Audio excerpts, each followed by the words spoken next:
Hello everyone and welcome back. So this is another video. It's about inside look into another online AI application. I'm sure that you're familiar with this website and then you have heard about this if you are in architecture and design long enough. Our today application is MidJourney. The name that I'm sure remind you of other similar softwares like Dolly and the stable diffusion from different companies. But before going ahead and start talking about this application, let me mention again, this is an individual review of the software and it's not a sponsored video. You know that the application has been around for a few years and many artists and then architects and designers have been using it. Today, I'm not going to teach you how to use this application. Instead,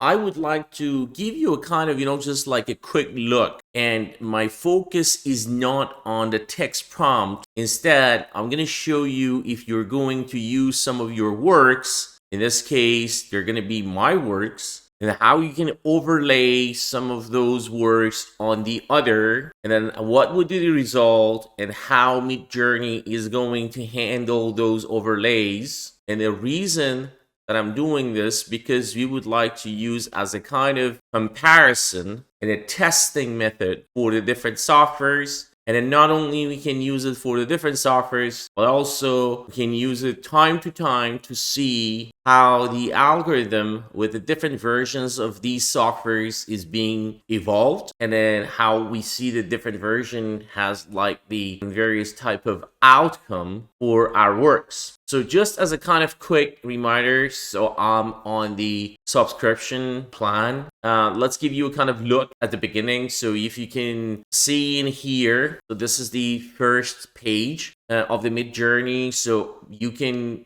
connect it with the Discord, and then you being redirected to MidJourney. I'm logged in into my account, and then you can see that there are different sort of options that you can use for different sort of purposes. And I'm not going to walk through these. What we're going to do in here today, we're going to use our own work, and with a simple text prompt, and to see what would be the results. And then these are the results actually, and using two images, and then one of them is going to overlay on the other one, as I tested in another application a few days ago in another video. So I suggest you to watch that one that I did on Prom AI.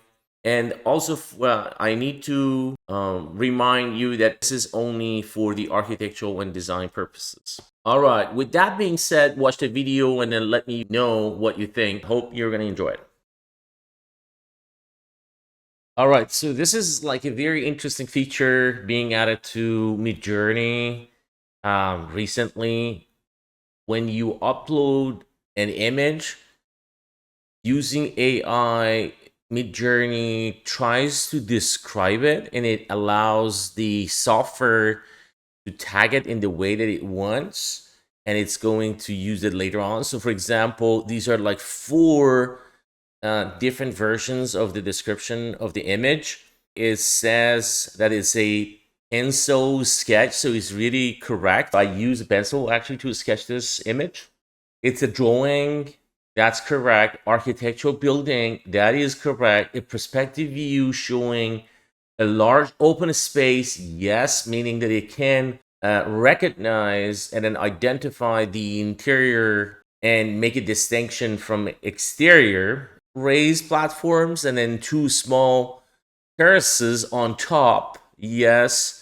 One of them in here, and then 2 in here, so it's kind of like a kind of multi-story sort of work.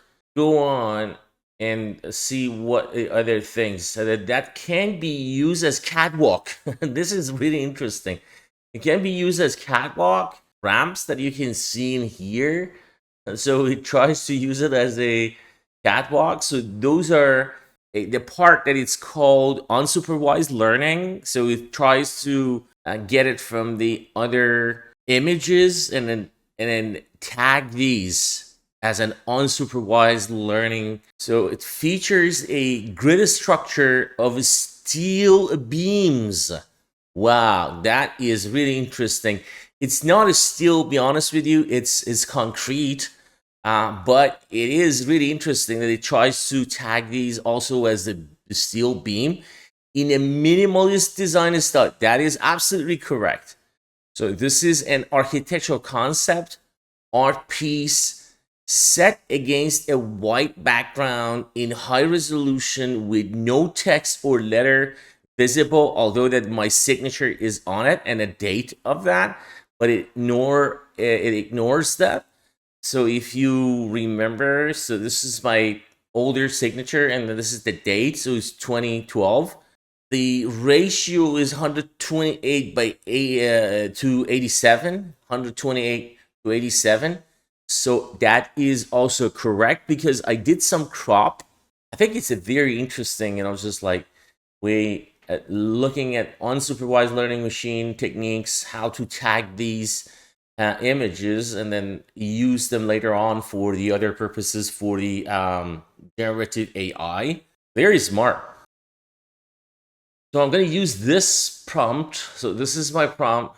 This is like the second one. Let's go to the second one and then see what is the second one.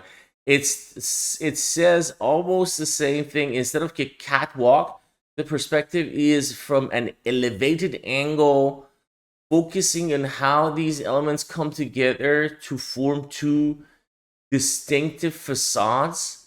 A clear white background, so is the rest of them the same. I know it's not a catwalk area, but I'm going to use this over the other one. So because I don't understand, what does it mean? Like two distinct facades? Where is that? So this is the one and this is the second one? I don't know. I'm going to use this. If I would like to use it, I'm going to use this. Okay. So I'm submitting the second image.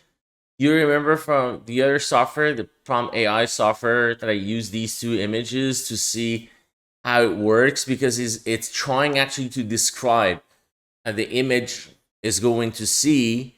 And then let's see what would be the result of MidJourney's description for this new image.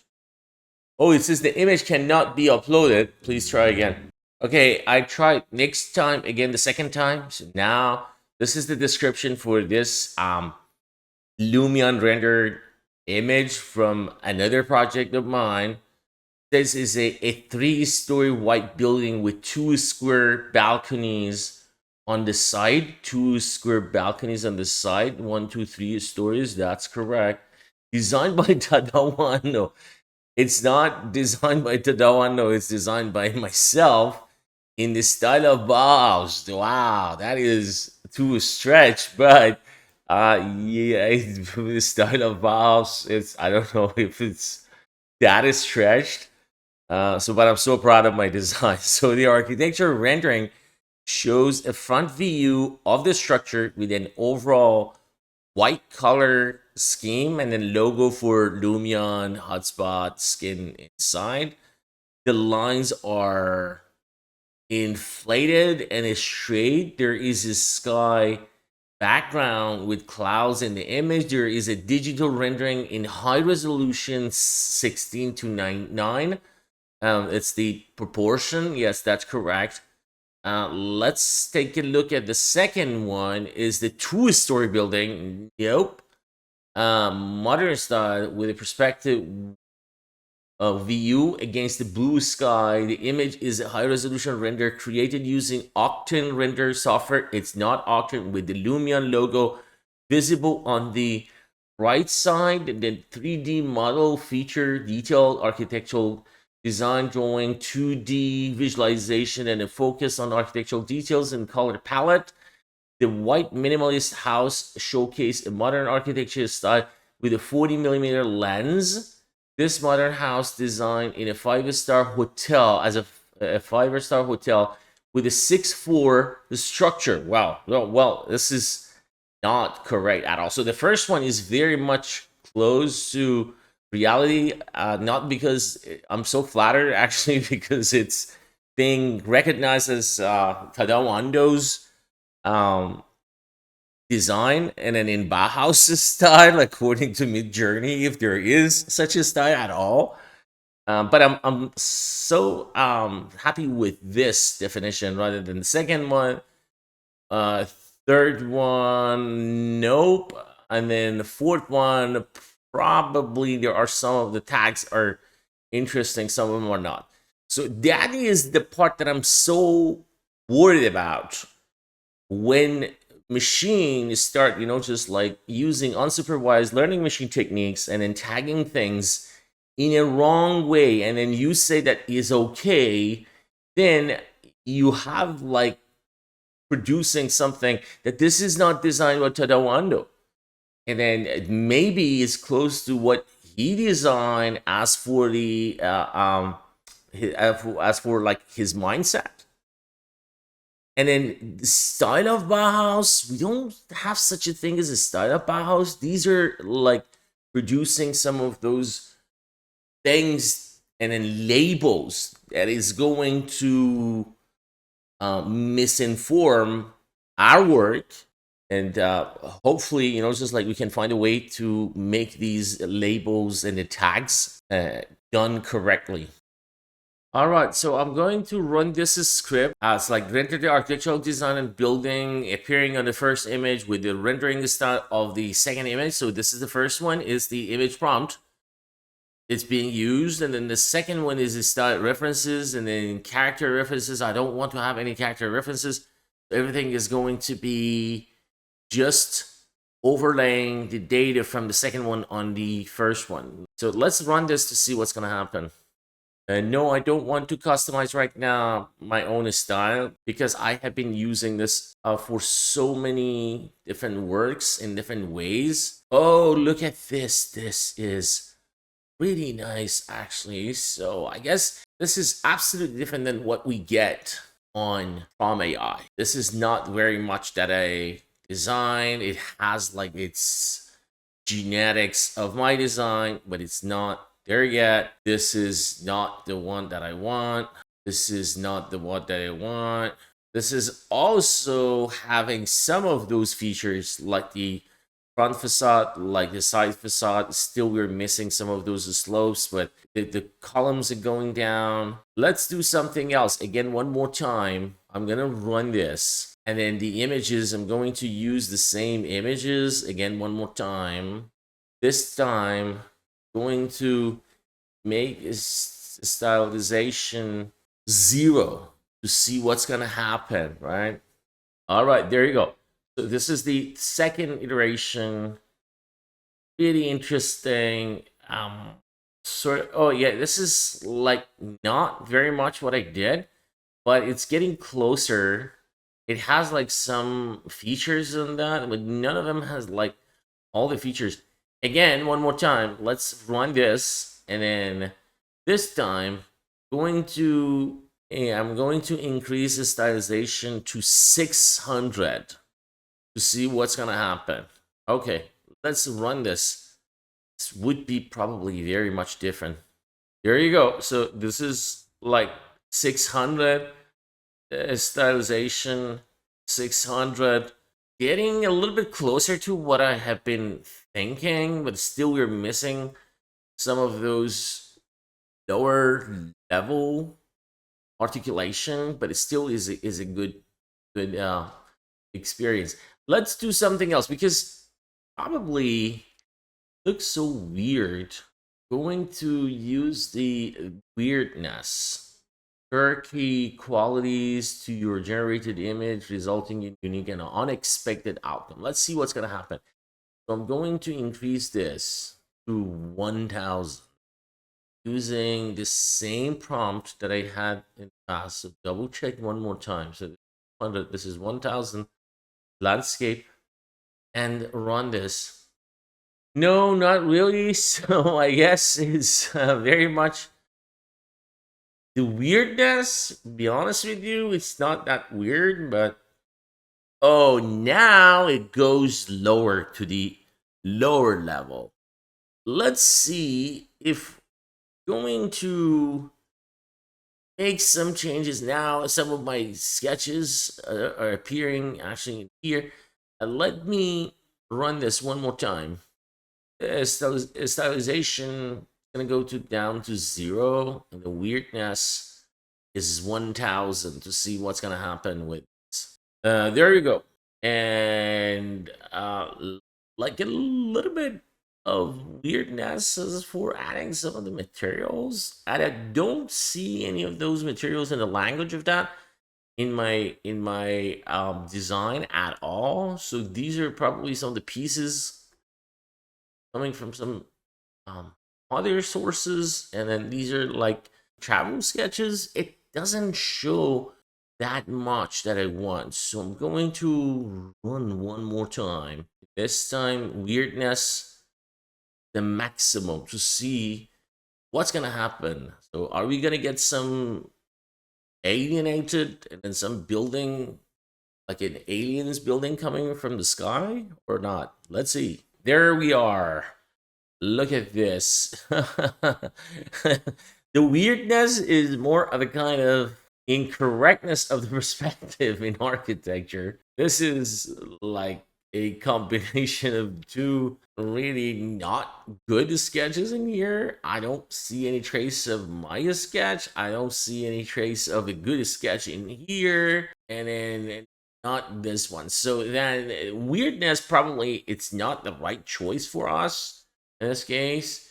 Then let's get back to see after doing this, because the machine of the machine learning of this software is going to learn from itself.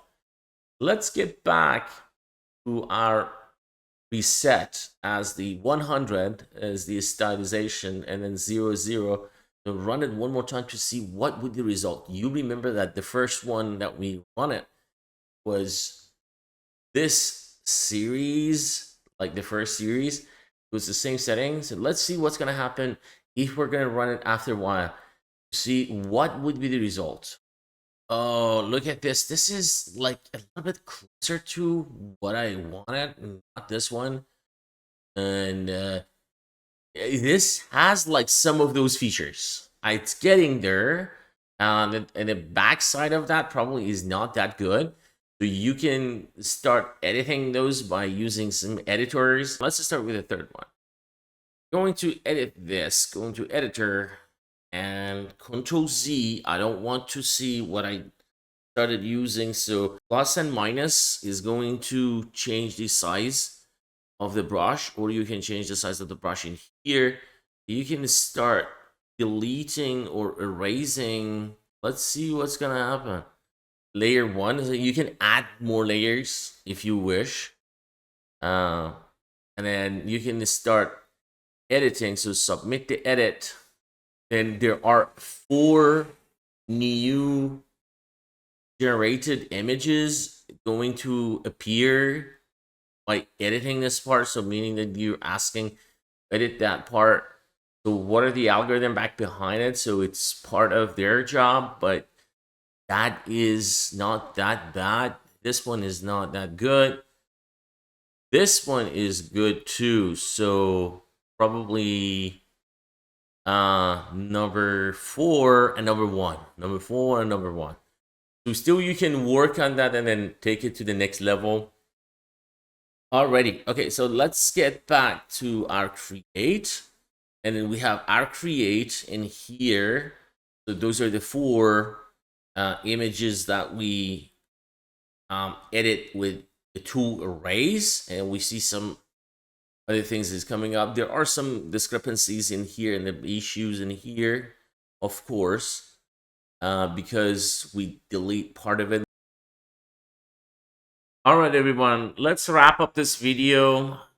I'm sure that you've noticed so far that the way that MidJourney treats the images and overlaying the images on the other ones is drastically and fundamentally different than Prom AI. If you've watched the other video that I had for you, this is your decision to use any of these applications better than the other one, and then which one suits your purpose better. which one is a better fit for your project, and then on what project, and then probably they're going to have like different sort of impacts on the different images. So let me know about your experience with either of these applications or any other AI applications for the rendering and for the image manipulation.